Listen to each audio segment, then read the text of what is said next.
예, 그 일반적인 비선형 좌표계라는 게 아까 처음 수업 시작 전에 얘기했지만 이제 특수상대론과 일반상대론의 중간지대에 포함되는 내용인데요. 왜 중간지대라고 부르냐면 나중에 일반상대론 할 때는 이제 휘어진 시공간을 막 다루겠지만 아직까지는 뭐 오늘 내지는 뭐 며칠 동안은 일단 공간 자체는 그냥 평평한 유클리드형 공간 내지는 민kov스키 공간을 두고 좌표만 좀 선형좌표보다 더 복잡한 좌표를 잡는 연습을 하겠다는 거예요.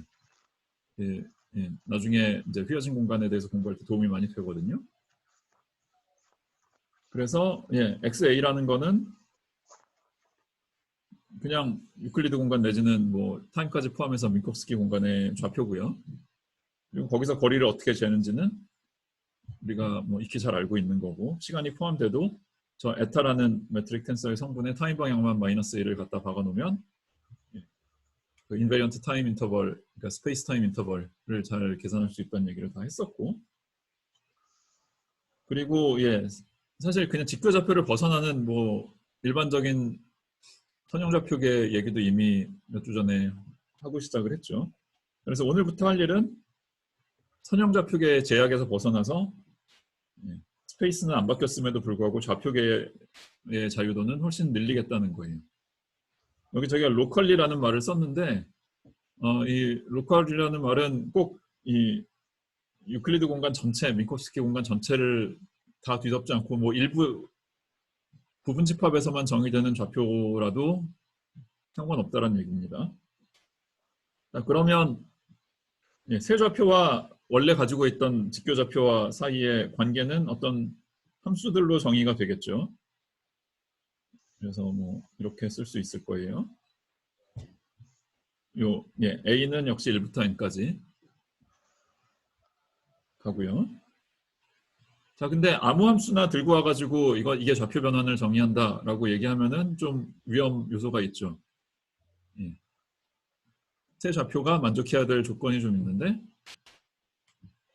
뭐 물리적으로나 수학적으로나 좌표가 해주는 일은 서로 다른 점을 식별하는 거거든요. 그래서 같은 점을 좌표로 나타내는 방식이 두 개가 있거나 아니면 좌표가 커버하지 못하는 소외된 점이 있거나 그러면 곤란하단 말이죠.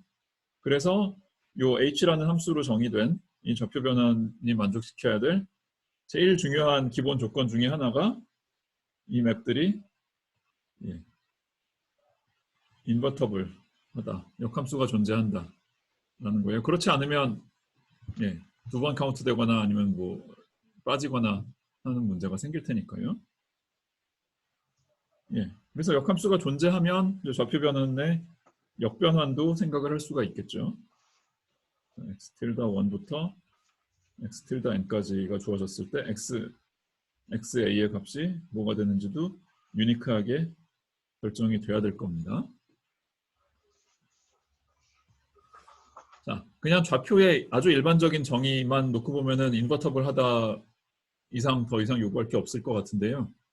우리는 그냥 좌표만 정의하고 게임을 끝날 게 아니라 이제 물리를 해야 되고 기하학을 해야 되고 하잖아요.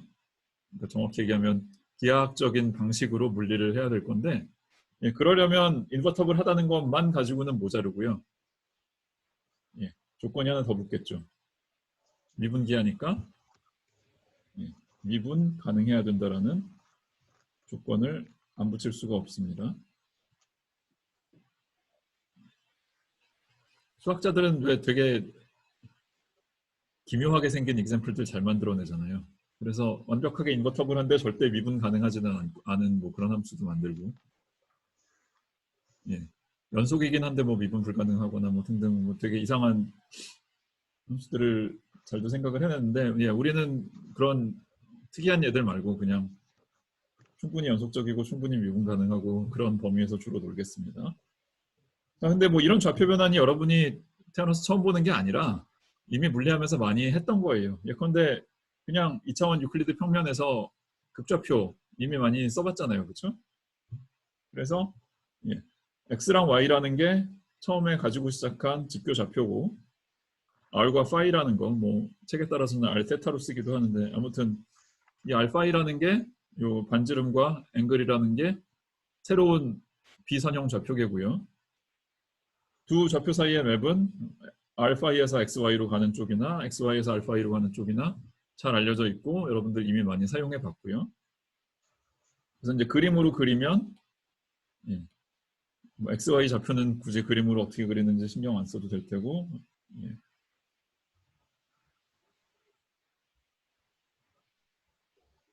반지름과 앵글을 나누는 그림을 이렇게 그리곤 하죠. 기계의 도움을 받으니까 제가 좀 그림을 왜곡 많이 안 하고 그릴 수가 있게 됐는데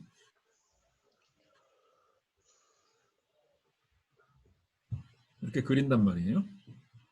자, 근데 이제 인버터블하고 디퍼런셔블한 조건이 늘 잘 만족이 되느냐를 따져봐야 되는데 잘 만족이 안 되는 점이 딱 하나 있죠. 어디죠? 뭐 소리가 안 들려도 입 모양만 봐도 알겠는데 원점, 한 점이 딱 문제고요. 다른 점에선 모든 점에서 문제가 없습니다.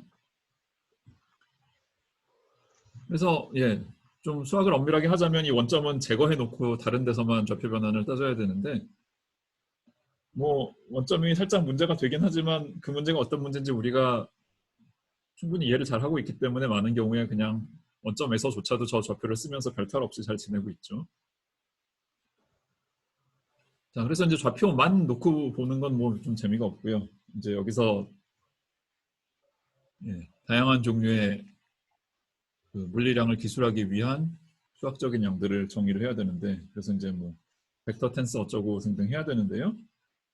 역시 일반론을 먼저 얘기할 수도 있지만 뭐 사실 좀 직관적으로 와닿는 방식은 구체적인 예시를 하나 들고 거기서 배운 직관을 바탕으로 일반화를 하는 건데요. 우리가 제일 직관이 잘 발달되어 있는 텐서의 얘가 메트릭 텐서잖아요. 그 길이를 피타고라스 방식으로 재는 거. 직교 좌표에서는 분명히 피타고라스 방식으로 재는데 비선형 좌표계에서는 그냥 피타고라스 정리식으로 잴 수 없죠. 그래서 어떻게 잴 것이냐를 따져야 되는데 이것도 사실 여러분들이 이미 안 해본 거라고 할 수가 없을 것 같은데요. 아무튼 좀 정리를 쓰자면 포인트는 미분 가능한 맵으로 연결된 두 좌표가 있을 때 거기서 뭔가 인피니테시멀한 베리에이션을 가지고 길이를 재고 싶으면 두 코디네이트 사이에 번역을 하는 과정은 그냥 더도 아니고 덜도 아니고 정확히 체인룰, 다변수 미분적분의 체인룰을 필요한 만큼 여러 번 쓰면 된다가 답인 건데요. 그래서 x를 기준으로 먼저 매트릭을 적고 x 틸다를 기준인 걸로 바꾸고 싶으면 x 틸다가 독립변수고 x가 종속변수인 것처럼 해서 편미분들을 모든 가능한 n by n 편미분들을 다 쓰고요. 저 편미분을 매번 다시 쓰기 귀찮으니까 이거를 람다 인버스라는 노테이션을 도입을 해가지고 이렇게 쓰기로 하고요. 왜 람다가 아니라 람다 인버스냐면 x를 가지고 미분하는 거를 람다로 잡는 게 보통 많이들 쓰는 컨벤션이거든요. 이렇게 되고요. 자, 그러면 여기 나온 요 람다 인버스랑 또 람다 인버스랑 그 다음에 원래 있던 에타까지 해서 이게 이제 매트릭스 3개가 컴포넌트들이 쭉 나열이 돼 있고 그다음에 저 CD라는 첨자 말고 A, B라는 첨자는 아래 위에 보조를 맞췄으니까 서메이션 컨벤션으로 나타낼 수가 있잖아요. 그래서 그 결과를 좀 그 매트릭스 노테이션으로 쓰자면 이제 람다 인버스의 트랜스포즈랑 에타랑 람다 인버스 이 결과를 G라고 쓰기로 하면 그러면 이제 최종적으로 G 틸다라는 좌표에 따라서 값이 일반적으로 변할 수 있는 그런 n 곱하기 n 시메트릭 행렬이 나오는 거고요. 그거를 이제 이 틸다 좌표계에서 매트릭 역할을 하는 놈이라고 해서 G 틸다 CD라고 이름을 붙입니다. 그래서 이 매트릭 컴포넌트의 변환에 들어왔던 이 람다 인버스라는 매트릭스도 그렇고 결과적으로 만들어진 이 G 틸더라는 매트릭 컴포넌트도 그렇고 다 포지션 디펜던트예요. 모든 점에서. 그러니까 저 에타라는 놈의 특징은 모든 점에서 값이 같았고 선형 공간의 선형 좌표 그 선형 매트릭이라서 뿐만 아니라 직교좌표 범위 안에서는 로테이션 내지는 로렌스 트랜스포메이션을 해서 서로 다른 좌표계 선형 좌표계 사이를 옮겨 다녀도 컴포넌트의 모양이 안 바뀌었었는데 이제 그 좌표의 종류의 제약을 확 풀어버리니까 이 G틸다는 값에 따라서 변할 수도 있고 좌표계에 따라서 변할 수도 있는 좀 변화의 폭이 큰 놈이 돼버렸다고요. 근데 이거조차도 지금 여러분들이 완전히 처음 배우는 개념은 아닌 게 극좌표에서 거리 재는 거 거리 재는 것뿐만 아니라 뭐 넓이 계산하고 등등 많이 해봤잖아요. 그래서 직교좌표에서는 그냥 dx제곱 더하기 dy제곱 피타고라스 정리가 길이 재는 법이지만 이거를 극좌표에서 길이를 재고 싶으면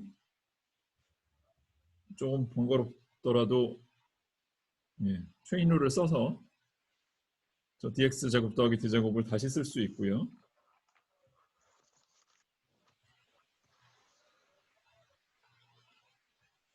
뭐 미분 적분이 그러니까 여기 들어오는 미분이 그렇게 어려운 미분은 아니고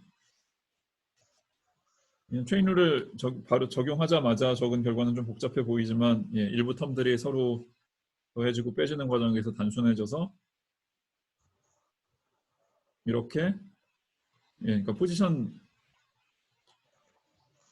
요 r제곱이라는 포지션 디펜던스가 생기긴 했지만 그래도 dr제곱이랑 d파이 제곱만 있고 그 중간에 오프 다이고널 텀이 없는 비교적 간단한 모양이 됐고요. 이거를 그래서 뭐 그 제너럴 커비 리니어 코디네이트라고 그러니까 직교성은 유지가 되고 비록 그 길이의 척도는 위치마다 달라지지만 그런 좌표라고 부르곤 하는데 그래서 이제 매트릭스 컴포넌트 식으로 쓰면은 방금 말한 것처럼 이제 오프 다이고널 쪽은 0이고 dr 제곱의 개수는 1이고 d파이 제곱의 개수는 r 제곱이고 이렇다고요. 근데 이제 이 행렬을 봐도 r 이퀄 0인 점에서 즉 원점에서 싱귤러하다는 사실은 여전히 보이죠. 유클리드 공간에서 이제 좋은 매트릭이 갖춰야 될 성질 중에 하나가 모든 그 아이겐 밸류들이 0보다 크다는 건데 그 중에 하나가 0이 돼버리니까 조금 문제가 생기는 거죠. 하지만 뭐 크게 걱정할 거리는 아닙니다.